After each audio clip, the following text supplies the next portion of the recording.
හරි.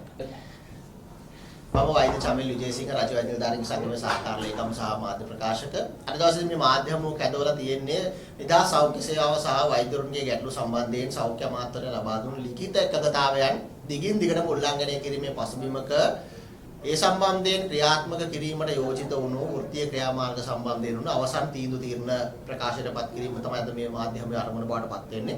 මම අපි හැමෝම දන්නවා පහුගිය අයවැය ලේඛනය තුල මේ රටේ වෛද්‍යවරුන්ගේ මේ රටේ සෞඛ්‍ය කාර්ය මණ්ඩලයේ මේ රටේ නිදහස් සෞඛ්‍ය සේවාවේ රෝහල් පද්ධතියේ සැබෑ ගැටලු වලට උත්තර කිසිම දෙයක් ලැබුණේ නැහැ.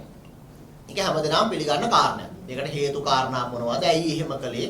ඒ ගැන කවුරුත් නිල වශයෙන් ප්‍රකාශයටපත් කරේ නැතත් අපි දකින දේ තමයි නිදහස් සෞඛ්‍ය සේවා ආරක්ෂා කිරීම කියන ඒ අත්හල නොහැකි වගකීමෙන් මේ ආණ්ඩුව පැනලා යන්න මිදිලා යන්න යම් ආකාරයක උත්සාහයක් මේ අයවැය ලේඛනය ඇතුලේ තියෙනවද? ඒ වගේ ප්‍රතිපත්තියක්ද මේ ප්‍රකාශයටපත් වෙන්නේ කියන කාරණේ.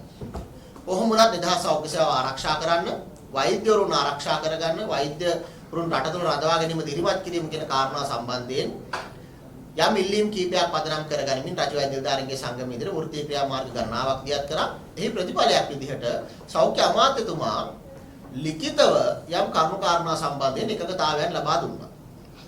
එහිදී මේ වරේට සකස් කරලා අවසන් කරලා තියෙන අවුරුද්දකට වැඩි කාලයක් තිස්සේ සකස් කරලා අවසන් කරලා දෙනවා කැබිනට් පත්‍රිකාවක්. සියලු කාණ්ඩවල වෛද්‍යවරුන් ශ්‍රී ලංකා වෛද්‍ය සේවයේ නමින් සුවිශේෂී සේවා කාණ්ඩයක් ලෙස වර්ගීකරණය කිරීම සඳහා අවශ්‍ය කරන ප්‍රතිපත්තිමය තීන්දුව කැබිනට් අනුමැතිය ලබා දෙන්න. වෛද්‍යවරුන්ගේ DAT දීමනාව යාවත් කාලන කරන්න. 22 චක්‍රලේඛයට දාලා ප්‍රවාහන ගැටලු විසඳන්න. අමතර රාජකාරී දීමනාවේ ගැටලු විසඳන්න. පර්යේෂණ දීමනාවේ ගැටලු විසඳීම ආදී රෝහල් පද්ධතියට සහ සෞඛ්‍ය සේවාවට බලපාන ගැටලු ගණනාවක් එතන තියෙනවා. එතකොට එකගතාවයේ බාටපත් උනේ මේ කැබිනට් පත්‍රිකාව වහාම කැබිනට් මණ්ඩලය ඉදිරිපත් කරලා ඒ සඳහා අනුමැතිය ලබා දීම. මොකද මේ කැබිනට් පත්‍රිකාව මේ ශ්‍රී ලංකා වෛද්‍ය සේවාව කියන්නේ සෞඛ්‍ය පද්ධතියේ වෛද්‍යවරුන්ට අදාළ සියලු කණ්ඩායම් වල එකගතාවයේ සහිත ලියවිල්ලක් සහ යෝජනාවලියක්. රජ වෛද්‍ය නිලධාරීන්ගේ සංගමය, විශේෂ වෛද්‍යවරුන්ගේ සංගමය, ඒ වගේම සෞඛ්‍ය අමාත්‍යාංශය කියන පාර්ශ්ව සියල්ලම එකතු වෙලා එකගතාවයෙන් හදපු ලියවිල්ලක් තමයි මේ කැබිනට් පත්‍රිකාව. එහෙම යෝජනාවක් මේ තියෙන්නේ. ඒ වගේම අනිකුත් මූල්‍යමය කර්ම කාරණා සම්බන්ධයෙන් ජනවාරි 5 වෙනිදා සිට මුදල් අමාත්‍යාංශයත් සමග සාකච්ඡා කරලා යම් කාලරාමයක් ඇතුළත මේ ප්‍රශ්න විසඳන්න. ඒතර ඔබට තේරෙන්න ඕනේ මෙතනදිත් අපි උත්සාහ කරන්නේ මේ එක රැයින් සියල්ලම විසඳන්න නෙමෙයි. ඒකට ඒක ප්‍රායෝගිකව තියෙන අපහසුතාව සම්බන්ධයෙන් අපිට අවබෝධයක් තියෙනවා. එතනදිත් අපි රජ වෛද්‍ය නිලධාරීන්ගේ සංගමයේ විදිහට වඩාත්ම නම්‍යශීලීව අපි හැම වෙලේම ප්‍රකාශ කරේ යම් කාලරාමුවක් ඇතුළේ පියවර විදිහට මේ ප්‍රශ්න ටික විසඳ ගන්න අපිට පුළුවන්. ඒතකොට ඒ සඳහා යම් ඉඩක් අවකාශයක් කාලයක් හැම වෙලේම අපි ආණ්ඩුවට සෞඛ්‍ය අමාත්‍යාංශයට සහ සෞඛ්‍ය අමාත්‍යාංශයට ලබා දීලා තියෙනවා. ලබා දෙමින් පවතිනවා. ඒක කිසි ගැටලුවක් නැහැ. හැබැයි මේ මොහොතේදී අපි දකින දේ තමයි රජ වෛද්‍ය නිලධාරීන්ගේ සංගමයේ විදිහට ඒ තරම් නම්‍යශීලී සහ සාධාරණ ප්‍රවේශයකින් වැඩ කටයුතු කරද්දී සෞඛ්‍ය අමාත්‍යවරයා ඊටාම වගකීම් විරහිත වැඩ කටයුතු කරමින් ඊටාම වෘත්තීමය නොවන විදිහට වැඩ කටයුතු කරමින් විශේෂයෙන් මේ ආණ්ඩුවේ ප්‍රකාශිත දේශපාලන ප්‍රතිපත්ති සහ දේශපාලන අභිලාෂයන්ට සම්පූර්ණයෙන්ම ප්‍රතිවිරුද්ධ හැසිරීමක් දක්වමින් දවසින් දවස මේ එකගතා ක්‍රියාත්මක කිරීම කල් දම්මින් තියෙනවා. එතුමා U-turn එකක් ගන්න තමයි මේ උත්සාහ කරමින් ඉන්නේ. මෙතන වැදගත් කාරණේ වෙන්නේ එතුමා U-turn එක ගහලා මේ එකගතාවයන් කඩ කරලා මේ හානිය කරන්නේ මේ වැරද්ද කරන්නේ මේ රටේ නිදහස් සෞඛ්‍ය සේවාව. ඒ කියන්නේ මේ රටේ ජනතාවගේ ජීවිතවලට ලක්ෂ 220ක් වුණු ජනතාවගේ ජීවත් වීමේ අයිතියට ගැන තමයි සෞඛ්‍ය අමාත්‍යතුමා මේ U-turn එක ගහන්නේ. මේ එකගතාව කඩ කරන්නේ. ඒ අයිතිය ඔවුන්ගේ ජීවත් වීමේ අයිතිය ආරක්ෂා කිරීමේ වගකීමෙන් තමයි සෞඛ්‍ය අමාත්‍යවරයා මේ පැනලා යන්න උත්සාහ කරන්නේ. ඒතකොට මේක කිසිසේත් සාධාරණීකරණය කරන්න පුළුවන් දෙයක් නෙවෙයි. නමුත් තවත් නම්‍යශීලීව අපි දින 10ක් කාලයක් ලබා දුන්න මේ එකගතාවයන් ක්‍රියාත්මක කරන්න අපි කිව්වා හෙට දින ඒ කියන්නේ ජනවාරි මාසේ 23 වෙනි සිකුරාදා දිනේ උදෑසන 7:59 වෙනකොට එතුමට අපි කල් දීලා තියෙනවා. මේ එකගතාව ක්‍රියාත්මක වෙනවා නම් කිව්ව විදිහට මේ වැඩ වර්ජන වලට යන වෘත්තීය ක්‍රියාමාර්ග වලට අපිට අවශ්‍ය වෙන්නේ නැහැ. නමුත් මේ වෙනකලුත් අපි දකින දේ තමයි එහෙම අංශු මාත්‍රික උමනාවක්වත් මේ සෞඛ්‍ය අමාත්‍යවරයාට හෝ සෞඛ්‍ය අමාත්‍යාංශයට හෝ ආණ්ඩුවට නැහැ මේ ප්‍රශ්න විසඳන්න. මේ ප්‍රශ්න විසඳනවා කියන්නේ මේ කාගවත් පෞද්ගලික ප්‍රශ්න නෙමෙයි. මේ ප්‍රශ්න ඇතුලේ තියෙන්නේ මේ රටේ විශේෂඥ වෛද්‍යවරු රෝහල් පද්ධතිය ඇතුලේ රැකගන්නේ කොහොමද? මේ රෝහල් පද්ධතිය දුවාගන්නේ කොහොමද? රෝහල් පද්ධතිය පැය 24 පුරා විවෘත කරගෙන යන්නේ කොහොමද? රෝහල් ටික වැහෙන එක නතර කරගන්නේ කොහොමද? විශේෂඥ වෛද්‍යවරුන්ගේ බරපතල හිඟයක් තියෙනවා. සමහර දිස්ත්‍රික්ක තියෙනවා යම් විශේෂඥ වෛද්‍යවරු ඉන්න මුළු දිස්ත්‍රික්කෙම එක්කලා ඉන්නේ. දැන් උදාහරණයක් ගත්තොත් මඩකලපුව දිස්ත්‍රික්කයේ නිර්වින්දන විශේෂඥ වෛද්‍යවරු එක්කෙනා ඉන්නේ. මුළු මඩකලපුව දිස්ත්‍රික්කෙටම. බදුල්ල දිස්ත්‍රික්කය ගත්තොත් එක නිර්වින්දන විශේෂඥ වෛද්‍යවරයෙක් රෝහල් කීපයක් ආවරණය කරන්න වෙලා. දැන් පර්යාප්ත රෝහල් පද්ධතියට ගියාම පර්යාප්ත රෝහල් පද්ධතිය වෛද්‍යවරුන්ගේ විශාල හිඟයක් තියෙනවා. ඒ රෝහල් ටික පැය 24 පුරා විවෘත කරගෙන ඉන්න එකම බරපතල ප්‍රශ්නයක් වෙනවා. හැබැයි සියලු කැපකිරීම් කරගෙන මේ වෛද්‍යවරු රට ඇතුලේ ඉන්නකොට සෞඛ්‍ය පද්ධතිය ඇතුලේ ඉන්නකොට ඒ ඉන්න පිරිස් රැක ගන්න අවම වමනාවක්වත් තියෙනවා.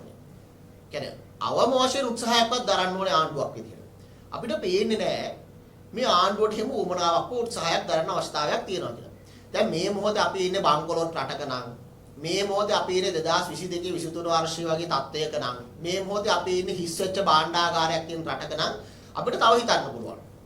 මොකද අපිට අමතක කරන්න බෑ මීට වඩා දරුණු තැනක රට තියෙනකොට මේ රට බංකොලොත් වෙලා තියෙන මොහොතකදී 2024 දී ඒවකට පැවති ආණ්ඩුව වෛද්‍යවරුන්ගේ DAD දීමනාව දෙගුණයකින් වැඩි කරලා දුන්නා.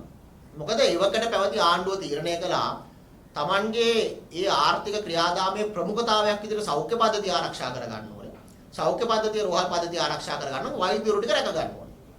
එතකොට මේ ආණ්ඩුවට එහෙම උමනාවක් සහ කෂේරුකාවක් තිබෙ එහෙම තීරණ ගන්න. හැබැයි දැන් මේ අපි කතා කරන්නේ බංකොලොත් භාවයෙන් මිදිච්ච රටක. දැන් මේ අපි කතා කරන්නේ ජාත්‍යන්තර මූල්‍ය අරමුදල කියන විදිහට වේගයෙන්ම මේ අර්බුදයෙන් ගොඩාපු රටක. මේ ආණ්ඩුව කියන විදිහට ගෙවුණු අවුරුද්ද ඇතුලේ මේ රට සම්පූර්ණයෙන්ම මූල්‍ය අස්ථාවරත්වයෙන් මිදලා තියෙනවා. රුපියල් ට්‍රිලියනයක් භාණ්ඩාගාරය එකතු කරගෙන තියෙනවා. ඉතිහාසයේ වැඩිම බදු ආදායම ලබාගත් මොහොතක අපි මේ කතා කරන්නේ. ඉතිහාසයේ වැඩිම මූල්‍ය ඉලක්ක ළඟා කරගත්ත මොහොතක අපි මේ කතා කරන්නේ මහා බැංකුව අධිපතිවරයා කියන විදිහට. එහෙම තැනකදී ආණ්ඩුවට බැරි නම් ප්‍රමුඛතාවයක් තීරණය කළා වෛද්‍යවරු ටික රැක ගන්න, රෝහල් ටික රැක ගන්න, ඒ හරහා ජනතාවගේ ජීවත් වීමේ අයිතිය රැක ගන්න තීරණ ගන්න. අපිට තේරෙන්නේ එහෙම ආණ්ඩුවකින් මොනවාද මේ රටට සිද්ධ වෙන්නේ කියලා. රටේ ජනතාවට හැමදේම දෙන්න කලින් ජීවිත ටික දීලා ඉන්න බෑ. ඒතකොට ගමේ රෝහල වැහෙන්න නම් ආණ්ඩුවේ ප්‍රතිපත්තිය වෙන්නේ. රෝහලේ වාට්ටුව වහලා දාන එක නම් ආණ්ඩුවේ උමනාව වෙන්නේ. එතකොට මේ ආණ්ඩුවේ සැබෑ අභිලාෂය, සැබෑ ගමන මොකක්ද කියලා මේ රටේ ජනතාවට ප්‍රශ්න කරන්න සිද්ධ වෙනවා. එතකොට මේ කරුණු කාරණා සම්බන්ධයෙන් අද දවසේදී රජ වෛද්‍ය සංගමේ විධායක සභාවේ හදිසි විශේෂ රැස්වීමක් පැවැත්වුණා. අද දවසේදී විධායක සභාව රැස්වීමේ මේ සම්බන්ධයෙන් දීර්ඝ වශයෙන් සාකච්ඡා කළා. ප්‍රකාශ කළ පරිදි සහ රජ වෛද්‍ය නිලධාරීන්ගේ සංගමේ මධ්‍යම කාරක සභාව විසින් පවරවන ලැබූ බලය ප්‍රකාරව අද දවසේ විධායක සභාව තීරණය කළා. හෙට දින උදෑසන 8 සිට ආරම්භ වන පරිදි දැන් හෙට සිකුරාදා දවස් ජනවාරි මාස 23 වෙනිදා උදෑසන 8 සිට ආරම්භ වන පරිදි අඛණ්ඩ දීපව්‍යාප්ත වෘත්තීය ක්‍රියාමාර්ග ගණනාවකට වෘත්තීය ක්‍රියාමාර්ග මාලාවක් ආරම්භ කරන්න මේ රටේ රෝහල් පද්ධතිය ඇතුලේ. එතකොට මේ වෘත්තීය ක්‍රියාමාර්ග මාලාවේ දිනවකවානු මොනවද පියවර කොයි විදිහටද ක්‍රියාත්මක වෙන්නේ අපි එකින් එක ඉදිරියට කියනවා. නමුත් මෙහි පළවෙනි පියවර විදිහට හෙට දින උදෑසන 8 සිට ආරම්භ වන පරිදි සංකේත වැඩ වර්ජනයක් පැය 48ක දීපව්‍යාප්ත සංකේත වැඩ වර්ජනයක් ආරම්භ කිරීමට නියමිතයි. ඒ අනුව හෙට දින උදෑසන 8 සිට මේ රටේ සමස්ත රෝහල් පද්ධතියේම වැඩ වර්ජනයක් ආරම්භ කරනවා. රාජ්‍ය වෛද්‍ය නිලධාරීන්ගේ සංගමයේ විදිහට මේ රටේ වෛද්‍යවරු. මේක පැය 48ක් කාලයක් දක්වා ක්‍රියාත්මක වෙනවා. ඒ කියන්නේ හෙට දින උදෑසන 8ට ආරම්භ කරන වැඩ වර්ජනය ඉරිදා දින උදෑසන 8 දක්වා ක්‍රියාත්මක කරන්න නියමිතයි. මේ වැඩ වර්ජන කාල සීමාව තුළදී සාමාන්‍ය සහ දෛනික ප්‍රතිකාර සේවාවන් සම්පූර්ණයෙන්ම නතර වෙනවා. නමුත් හදිසි සහ අත්‍යවශ්‍ය ප්‍රතිකාර සේවාවන් අපි එලෙසම පවත්වාගෙන යනවා. ඒ වගේම මේ හදිසි සහ අත්‍යවශ්‍ය ප්‍රතිකාර සේවා නකණ්ඩව පවත්වාගෙන යන අතරතුරේදී ඊට අමතරව අපි සාමාන්‍ය සම්ප්‍රදාය විදිහට සෞඛ්‍ය සේවාවේ සංවේදීතාවය හොඳටම දැනගෙන වැඩ වර්ජන කරන්නේ. ඒ නිසා මේ වැඩ වර්ජන කාල සීමාව තුළදී ළමා රෝහල්, මාතෘ රෝහල්, පිළිකා ප්‍රතිකාර ඒකක, වකුගඩු ප්‍රතිකාර ඒකක, ඒ වගේම ත්‍රිවිධ හමුදා රෝහල් සහ අනිත් පැත්තෙන් අංගොඩ ජාතික මානසික සෞඛ්‍ය විද්‍යාලය දෙන ආයතන වල වැඩ වර්ජනය ක්‍රියාත්මක වෙන්නේ නැහැ. නමුත් ඒ අර මේ රටේ සියලුම රෝහල් වල ජාතික රෝහලේ සිට ශික්ෂණ රෝහල් පද්ධතියේ සිට ප්‍රාථමික සෞඛ්‍යයක දක්වා සමස්ත රෝහල් පද්ධතියම හෙට දින උදෑසන 8න් පස්සේ එළඹෙන පැය 48 පුරා සම්පූර්ණයෙන් අකර්මණ්‍ය වෙනවා. ඒතකොට මේ අකර්මණ්‍ය කරලා අපි දෙන පණිවිඩය තමයි දැන්වත් මේ ආණ්ඩුව සෞඛ්‍ය අමාත්‍යවරයා සෞඛ්‍ය අමාත්‍යාංශය ඇහැරෙන්න ඕන. සෞඛ්‍ය සේවාවේ සැබෑ ගැටලු ටික අඳුන ගන්න ඕනේ. වෛද්‍යවරුන් මුහුණ දීලා තියෙන ගැටලු ටික අඳුන ගන්න ඕනේ. වෛද්‍යවරුන්ට ආර්ථික යුක්තිය සහ සාධාරණ ඉෂ්ට කිරීම වෙනුවෙන් අවශ්‍ය තීරණ දැන්වත් ගන්න බැරි නම් අපිට සිද්ධ වෙනවා කිව්ව අපි දිගටම ඒ තේරෙන භාෂාවෙන් කියන්නේ දැන් ඒ තේරෙන භාෂාවෙන් කියන්නේ අපි ආරම්භ කරලා තියෙනවා. ඒ නිසා එළඹෙන පැය 48 ඇතුළත අපි ඉඩ දීලා තියෙනවා මේ ප්‍රශ්න විසඳන්න. මේ ඕනෑම මොහොතක සාකච්ඡාවට අපි සූදානම්. එකගතා ක්‍රියාත්මක කරනවා නම් ඒ අවශ්‍ය එකගතාවෙන් ක්‍රියාත්මක කිරීම සඳහා අවශ්‍ය වැඩ කටයුතු කරනවා නම් මේ වැඩ වර්ජන තීන්දුව తీරගෙන අපිට ඕන්ලාම සලකා බලන්න පුළුවන්. හැබැයි එහෙම නැතුව පරණ පුරුදු සෙල්ලමනම් කරන්න හදන්නේ නැවත නැවතත් Tamanගේ වගකීමෙන් පැහැර හරිනවා නම් සෞඛ්‍ය අමාත්‍යවරයා Tamanගේ අමාත්‍යවරයා විදියට උන්ට ව්‍යවස්ථාපිතව පැවරලා තියෙන බලතල සහ වගකීම් වලින් අතෑරලා යනවා නම් මීට එහා ගිය තව තීව්‍ර වෙච්ච වෘත්තීය ක්‍රියාමාර්ග වලට අපිට යන්න සිද්ධ වෙන්න පුළුවන්.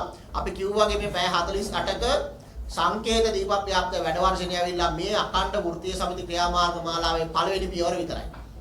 එතනිනුත් එහාට මේ ප්‍රශ්න විසඳෙන්නේ නැත්නම් මේ සත්‍යාන්තයේ තුලදී ඉදිරි තීන්දුව తీරන මොනවද සෞන්දර්යයෙන් පස්සේ මොනවද ක්‍රියාත්මක වෙන්නේ කියන කාරණේ අපි රටට ප්‍රකාශ කරනවා. ඒ නිසා එයින් එහාටත් මේ රටේ රෝහල් පද්ධතිය අඩපණවීම සිද්ධ වෙන්න පුළුවන්. තව වෘත්තීය ක්‍රියාමාර්ග ක්‍රියාත්මක වෙන්න පුළුවන්.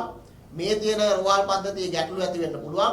ඒ නිසා මේ සියල්ලම සම්බන්ධයෙන් හරහා මේ සියලු දේවල් හරහා යම් ආකාරයක හරි ජනතාවට යම් අපහසුතාවයක් එනවා නම් ඒ